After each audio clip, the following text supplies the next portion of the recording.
Assalamualaikum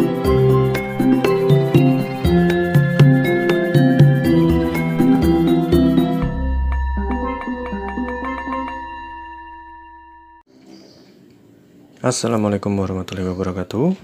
Pada pertemuan kali ini saya akan membahas mengenai hukum Newton.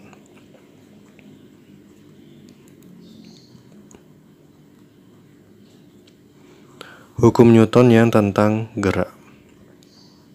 Jadi ada juga hukum Newton tentang gravitasi. Nah, yang sekarang kita bahas adalah hukum Newton tentang gerak. Sebentar, kameranya ini blur ya. Nah, untuk yang hukum Newton tentang gerak ada 3 konsep. Yang pertama adalah konsep inersia. Konsep inersia sendiri sebenarnya sudah dicetuskan dari zaman sebelum Newton ini, yaitu pada saat ilmuwan bernama Galileo Galilei memiliki pemikiran apabila suatu benda itu bergerak tanpa ada hambatan, maka benda itu akan bergerak terus selamanya. Nah, itu namanya konsep inersia pada saat itu. Nah, kemudian Newton memformulasikan konsep inersia itu menjadi suatu persamaan, di mana persamaannya itu adalah apabila resultan gaya, jadi sigma F ini resultan gaya, apabila resultan gaya yang bekerja pada benda sama dengan 0, maka benda itu akan bergerak terus dengan kecepatan konstan atau diam, tak bergerak. V sama dengan 0. Ini V konstan, kecepatan konstan, ini diam, jadi kecepatannya 0. Nah, contoh dari konsep inersia ini cukup mudah. Jadi misalkan saya letakkan buku gitu di atas meja. Ya, ini buku di atas meja. Nah, ketika saya tidak memberi dorongan atau tarikan kepada benda ini, maka resultannya 0, ya, resultan gayanya 0. Saya nggak ngapa-ngapain benda ini, nggak saya dorong, nggak saya tarik, maka benda ini akan tetap diam, tak bergerak. Nah, nanti di konsep yang ketiga, ini sebenarnya ada gaya yang bekerja pada benda ini, tapi tetap resultannya 0. Nah, sehingga buku ini tetap diam di tempat, tidak bergerak. Nah, kemudian yang kedua, saya gunakan persamaannya langsung ya. Jadi ini yang pertama, ini yang kedua. Percepatan yang dihasilkan suatu benda, ya, yang kedua ini, percepatan yang dihasilkan suatu benda berbanding lurus dengan resultan gaya yang bekerja pada benda, tapi berbanding terbalik terhadap masanya. Nah, misalkan gini, saya punya tadi buku tadi di atas meja tadi. Meja kan tentunya nggak halus sempurna ya, dia pasti agak kasar gitu, karena ada debu-debu mungkin dan semacamnya, dia akan kasar. Nah, ketika saya berikan gaya pada buku ini, saya dorong, ya, saya berikan gaya F, maka benda atau buku ini yang memiliki massa M akan bergerak ke arah kanan karena saya dorong ke arah kanan dengan percepatan A. Apabila F-nya semakin besar, nih gayanya, maka percepatannya akan semakin besar juga. Ya kan? Ketika saya dorong buku ini dengan gaya yang semakin besar, maka percepatannya akan semakin besar. Nah, ini bisa kita buktikan. Nah, misalnya kita hanya mencari nilainya ya. Jadi percepatan ini kan vektor. Kita mau cari nilainya aja, jadi nggak usah pedulikan arahnya dulu. Nah, untuk nilainya A sama dengan sigma F dibagi dengan M. Ini nilainya. Nah, misalkan di contoh ini saya gunakan gaya yang sama, misalkan F-nya ya 10 Newton lah ya. Nah, kemudian massanya akan saya ubah-ubah. Untuk yang awal ya bukunya 1, misalkan 10 kg. Kemudian nanti saya tambah menjadi 20 kg. Nah, untuk yang 10 kg dulu. Jadi A sama dengan F-nya kan 10 ya. Karena gaya yang bekerja hanya 1 ini, F-nya hanya 1, maka tulis saja F dibagi dengan M. F-nya berapa? F-nya 10 dibagi dengan massanya 10. Berapa? 1. Satuannya meter per sekon kuadrat, satuan dari percepatan. Ini nilainya. Yang pertama. Yang A, saya mau nulis yang A, ya nggak apa-apa ya.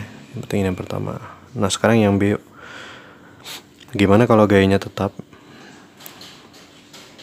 10 ya, nih 10. Tapi sekarang massanya 20 kg. 20. Berapa nih 10 bagi 20? 0,5. meter per sekon kuadrat. Nah, bisa dilihat di sini ya, bahwa percepatan yang kedua ini lebih kecil daripada percepatan yang pertama. Kenapa? Karena masanya dengan gaya yang sama, masanya lebih besar.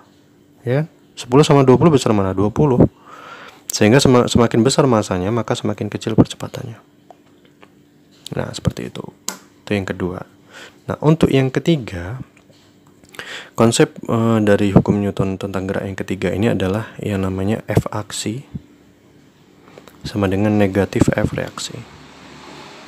Maksudnya apa sih? Nah, sekarang gini. Misalkan kalian mendorong tembok. Ya, ini tembok. Ya, bayangkan ini tembok gitu. Kemudian ini lantai. Kalian dorong tembok ini ya. Itu kan sia-sia ya, nggak apa-apa ya. Tapi contoh aja contoh.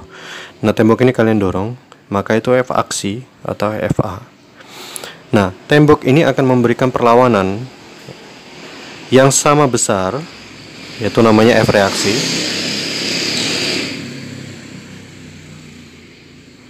Oke, maaf ya, itu motor lewat. Nah, jadi kalian mendorong tembok ini dengan gaya aksi FA ya, ke arah kanan.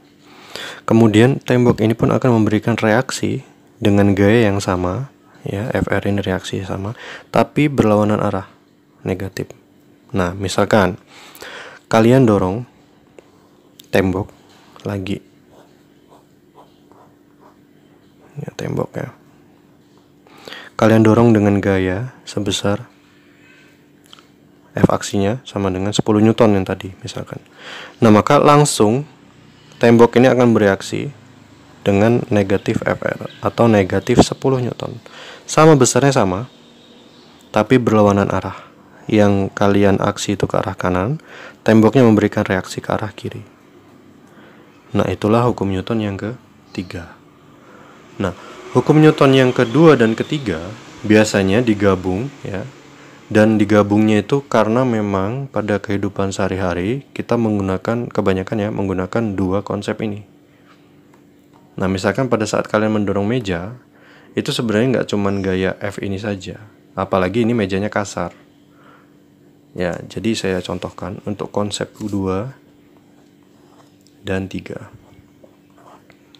Nah, konsep 2 tadi kan A ya, sama dengan sigma F dibagi dengan M ya.